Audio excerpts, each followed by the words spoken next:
Wrote this in my journal this morning. I'm not good off the cuff, so I figured we would just read it.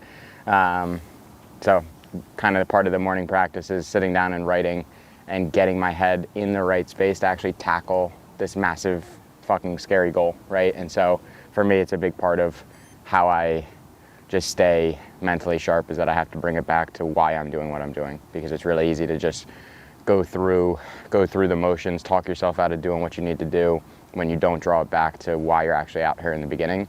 And I think having that in the back of my mind, having this to revisit when I'm having those mornings of doubt, or the mornings where that little voice in my head is saying like, you don't have to do it, I have to do it. And so this is that reminder. All right, mission accomplished. Going to get a little grub, a little protein shake. We'll hook Jay up with one as well. And gonna read you guys what I wrote this morning, because I think it matters. Like I said in the park, it's all about why you're doing this.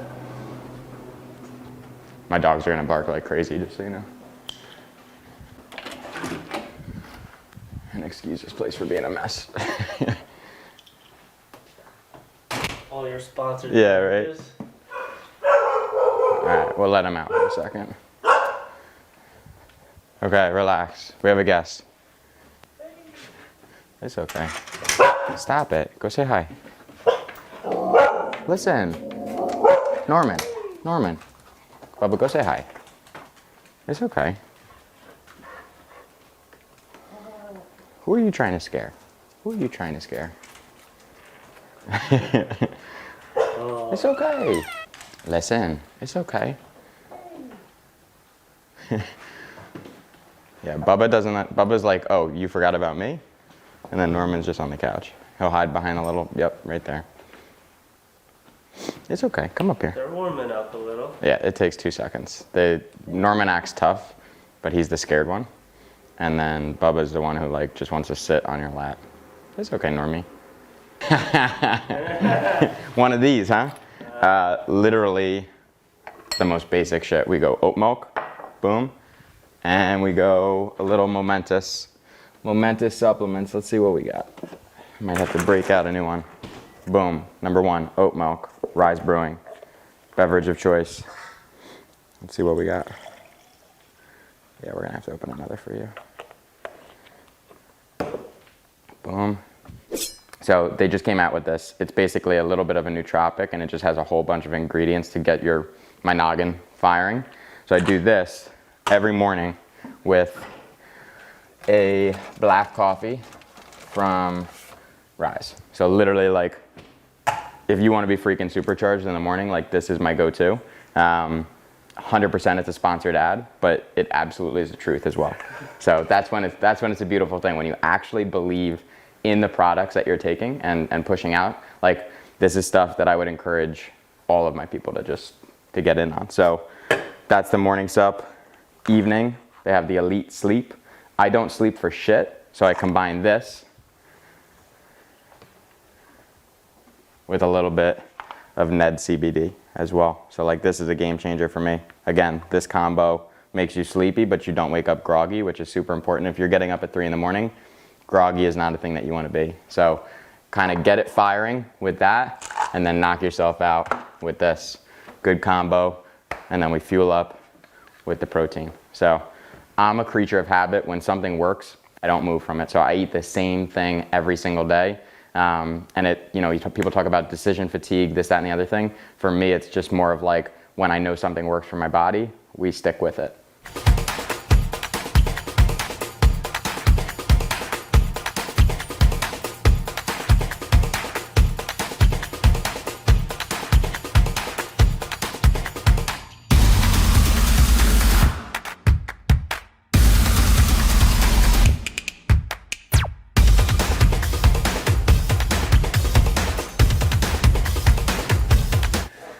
In the think tank, and every morning I will come in here and I'll write, right? So journaling has been a big thing for me over the past few years, and it's one of those things where I think a lot of times we can get in our own head, and until you kind of get it on paper or talk to somebody about it, it just lives there, right? And so for me, rather than, again, going to like counseling to get through any of this, it's been more so just me leaning on the people who I'm closest with, and two, getting my thoughts on paper, probably before I go to them even, just so that I can kind of get my own craziness out. So I wanted to write something that encompassed where my head was at, why I'm doing this, and everything that comes from it. And so this is really just the recap of why I operate the way I do and why I set goals like running for 24 hours on the track, because I don't think that's a normal thing. So this is how we read it. It's what I wrote literally this morning finished writing at 6:27. Jay showed up at 6:30. Everyone has their story. My life changed forever just 3 years ago. I woke up in the middle of the night, my room filled with smoke. I rushed through the door to be met by flames. The next vision I have is standing on my room, looking down as flames spit out front of the house I grew up in. My mom on the front lawn yelling for help. I stood in disbelief, shell-shocked and scared. That was the night that we lost everything, including my little brother Jake. So much had happened before that night. A few short years prior, I had made the decision to get sober. I was in a dark place, lost, alone, and hopeless. As I reflect back now, it was more of an all-consuming depression, riddled with anxiety that left my world blank, not the alcohol and drugs. Those were the simple methods by which I numbed myself, with the goal of fast-forwarding through each day with as little pain as possible. Fortunately enough, fate landed me where I needed to be one morning. Listening to a brave young woman share her story of struggle and strength, she had felt what I had been unknowingly feeling, and she promised there was another way of living. For what felt like an eternity, I had been unable to articulate my feeling of lostness, and in a matter of minutes, she had put words to those thoughts. 90 days later, I found myself renewed. I had taken ownership over my life, responsibility for my actions, and made a commitment to change. My driving force was my little brother. Fast forward a few months later, and I was living a different life. I returned home to coach at my alma mater as a volunteer cross-country and track coach. Running had molded me into who I was, a competitor, a fighter, and a leader. I knew I was at my best around that program and was honored when welcomed back with open arms. I wanted to help the young men and women on that team have the same experience I had growing up. Running had always served as an outlet for me. The track was my punching bag. I ran angry, I ran hard, and my work was rewarded. Running was described to be as fair, when life was often not. I ran hard, my work was rewarded. Running was described to be fair, when life was often not. What you put in, you got out. You controlled your destiny, and I liked that. Little did I know how much I needed that team. Amidst my first season coaching, my dad passed away suddenly after a routine procedure. It was my first loss, and it shook me to my core. It was at that time I began to realize how precious life is. Nothing is guaranteed, certainly not tomorrow. It woke me up to the harsh reality, and it fueled a fire to live every day to the max. It was time to grow up. My driving force was my dad, my biggest fan. Even when I didn't feel as though I deserved any love at all. I needed to make him proud. I needed to prove him right. I needed to earn that love. That team of young men and women supported me. They had my back, and they reminded me what my purpose was each and every day, to push myself past my self-proclaimed limits, to acknowledge that each and every day is an opportunity to get better, that we can lay out a plan of attack, but life may have other ideas, and it's on us at the end of the day to push forward. Over the last 4 years, each of the above has shaped the trajectory of my life, from dedicating myself to running in high school, to getting kicked out of college, to entering rehab, reclaiming my life, to losing my dad so suddenly and my brother so tragically. They have helped define who I am. I would not wish my pain upon anyone, but the lessons I have learned and the perspective I have gained is something I am on a mission to share with as many as I can. Last year we honored my brother's legacy. We held the inaugural Night of Lights 5K, also known as Jake's Race.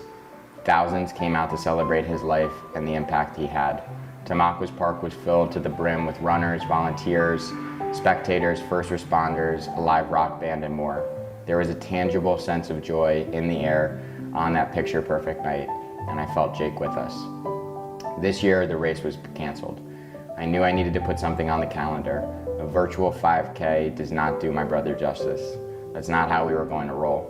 Coaching runners all over the world who were facing similar circumstances in terms of canceled races had me thinking on my toes. No Boston, no Chicago, no New York City Marathon to pivot to. We needed to take matters into our own hands, and it needed to be epic. Introducing the Pursuit of Progress 24-hour run. Whether they wanted to run 1 lap, 1 mile, a 5K, a marathon, or 100, I didn't care. I wanted to put something on the calendar that helped us band together to keep moving, keep training, and in my case, keep celebrating the legacy of my little brother. On November 1, I'll be running 24 hours straight. Yes, I'll stop to use the bathroom, walk, and maybe crawl, but I'm not stopping until I reach a minimum of 100 miles. I'll run through the conditions, whatever they may be. I'll run through the morning and the night, and I'm going to do it all on the track. It will be a day I'll remember the rest of my life. I may be running entirely alone out there at some point, but I know Jake will be with me as I press forward. He always has been, and he always will be. If there's anything I've learned from my experience over the last few years, it's that we have a choice. Not in the cards that we're dealt, but how we play them. It's on us. It's our responsibility to rise to the occasion, to push past our fears and our doubts, and to go after what we want. No one can do that work for you, and while I'm surrounded by love and support, I always have been. When I set my mind to something and I give it everything I have, that's a powerful recipe. This run is for Jake, and I'm gonna go get it.